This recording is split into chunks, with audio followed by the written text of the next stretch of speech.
Iko Nini. So jana kuna video fulani ile baki nimepost, and the video was ilikuwa ni AhmedNasir exposed, alafu ilikuwa Dem anaitwa Wanjiro Mwangi alikama akapatiana story yake and her experience after hiring AhmedNasir as her lawyer. And then nikienda Twitter nikapata uboy anaitwa George T Diano. Of course ashai kujaga Iko Nini podcast, nafaa kucheck out hiyo episode yake. Alikuwa amesema, you guys need to rush to the Iko Nini podcast and watch Mwafreeka's latest interview with a lady fighting for justice over her father's properties.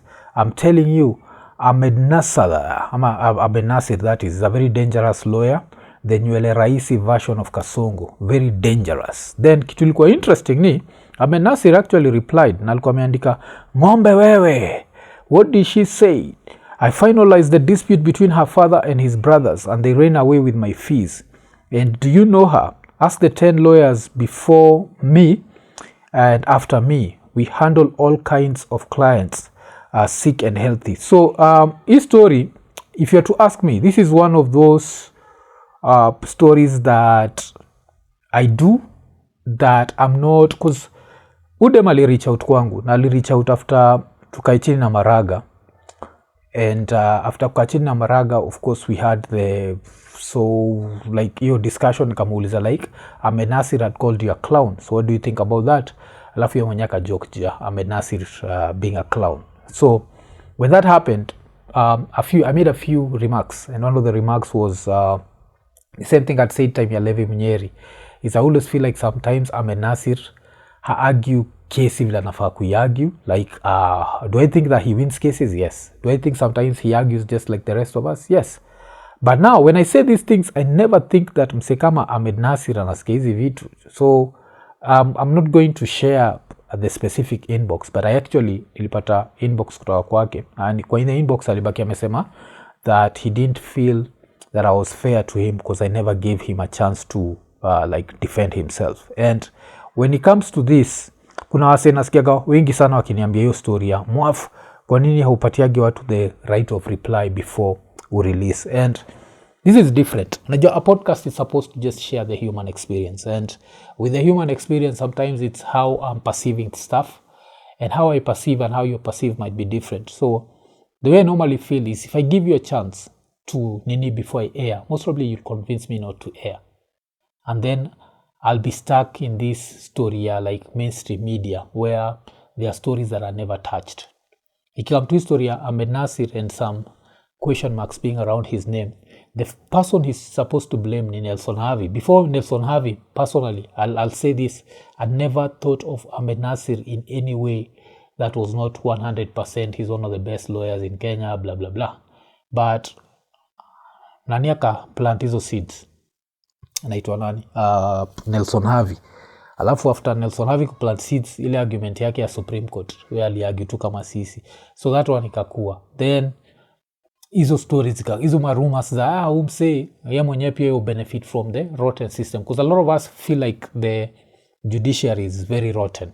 So now as I keep saying, in really end up happen your situation where now amekuwa akireply wase ikikam to hizi story, and wanatukanana juka kulikuwa na hii after ite umse ng'ombe wewe, what did she say? Umse mwingine alibaki amemreply, komba mwiko, you want 200 million from a client after you defraud them.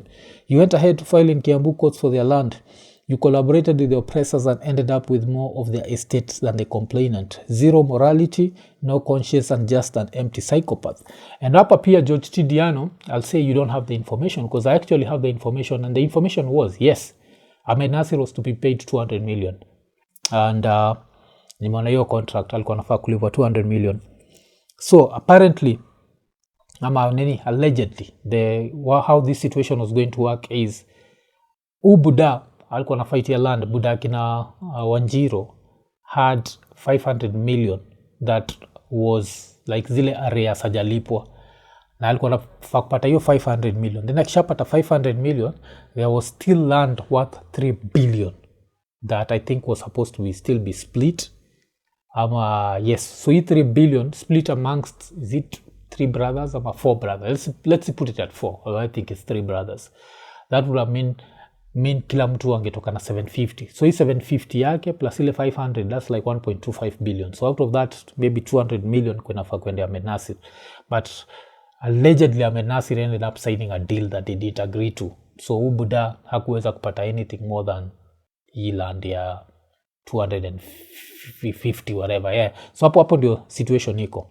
So yes, hapo I'll say naitwa nani? Hapo George Tidiano hana nini. Alafu I think hapa bado hii ya kuita na empty debe. Yes, empty debe, keep yapping on X, nothing beyond that. Hapo ni AhmedNasir. Alafu so imekuwa interesting and yes, imekuwa interesting. So kuna msemo mkuu, kumbe wewe ni mwizi. Alafu akasema what did I steal and from? Alafu kuna kitu kama hizo. So there was this story, and now vile nimesema, I'd really have loved to have AhmedNasir to sit down and have this. I don't character worship. That's my mistake. So AhmedNasir, of course, is one of the most respected lawyers, but I always me mtu do accusations, I know the easier thing would have been to try and get to him as a rich person and try and make sure this does not come to light. But then that would stop being a podcast. It would become like mainstream media. And that's why tuliput ile disclaimer tukisema yes, hatujui nini, alafu nika make sure that I was given all the documents that I could naweza tumia corroborate hizo stories. So even when people say that he did not deserve his 200 million, nakwambia they actually signed this contract where they were to pay him 200 million. Maybe he didn't do what he was supposed to do, and then there was that. So now, of course, after history yote, I reached out nikambia AhmedNasir, like, yes, I'd want to host you and then we can have this talk. And I apologized for whatever. And it's not something I'm planning to do. Yo kuambia say for right of reply before airing, because what happens is nothing would ever air, because no one wants to be looked at in any negative light. So when I asked him that, akabaki amesema I think alisema something to the effect that amenichekigi nikim disrespect.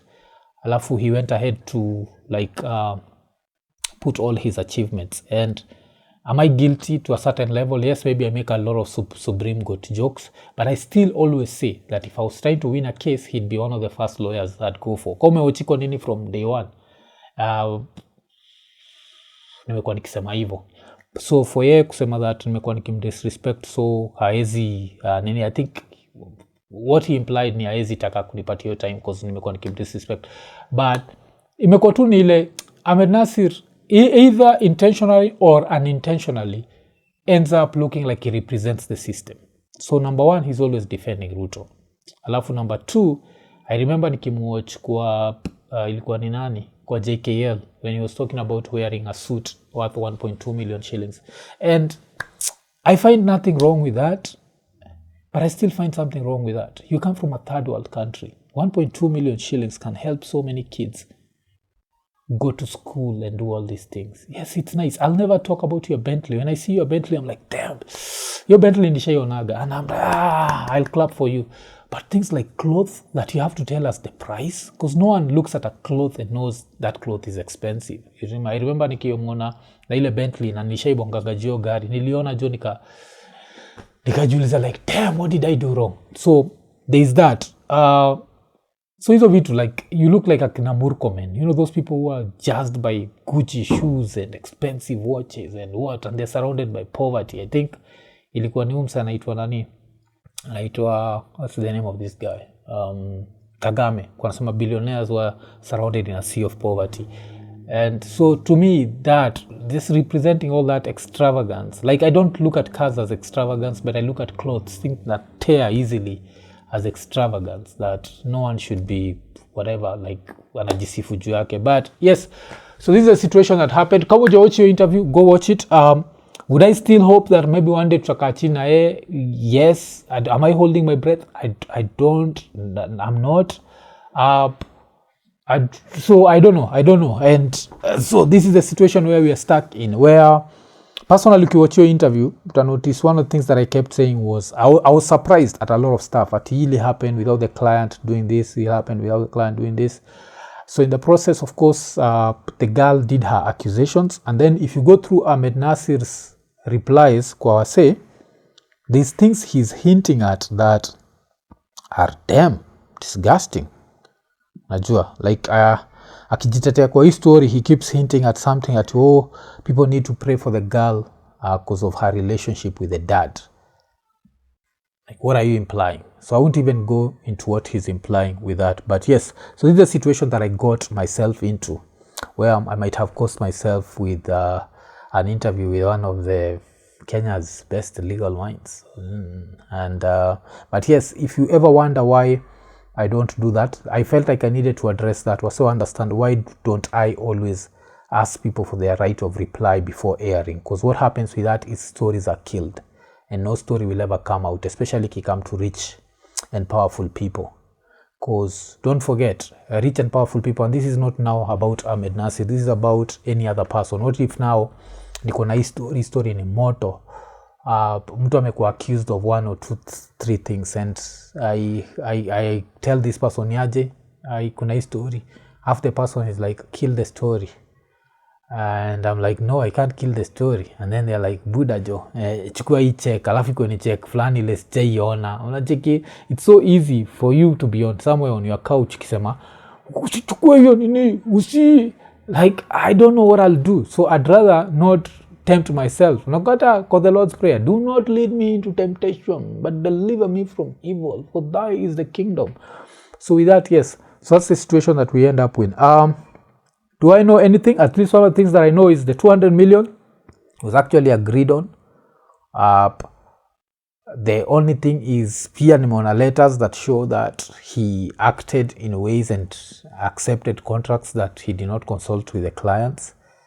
So kuna hiyo part. So yes, I'm there stuck in this situation where I don't know what to do and I don't know what to say. But yeah, but still let me take this opportunity to shout out a few people, man, especially Kenyans in America.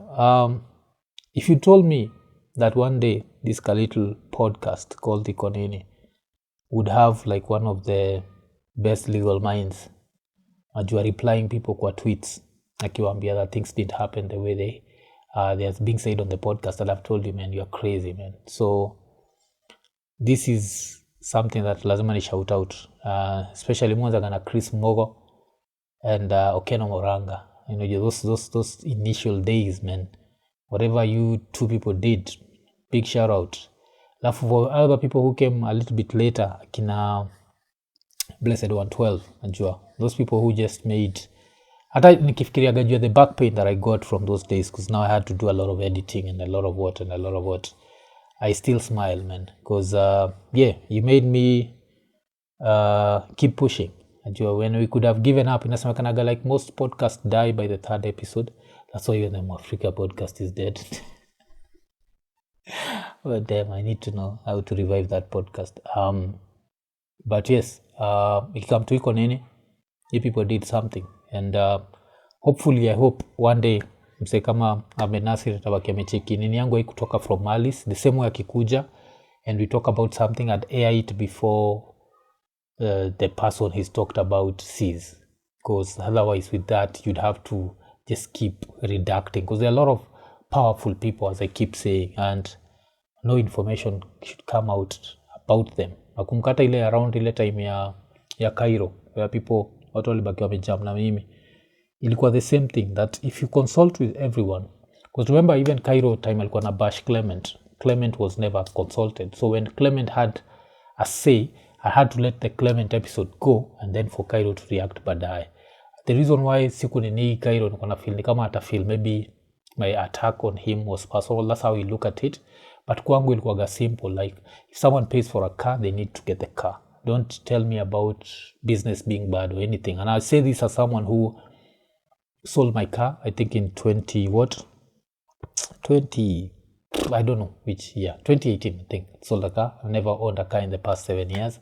Nataka gari jo, siwa watu wangu jo, si tell a friend to watch Iko Nini, mwafa nahitaji gari. Okay, that's some bullshit. So yeah, it is what it is. What else do I have to say? Watch the episode.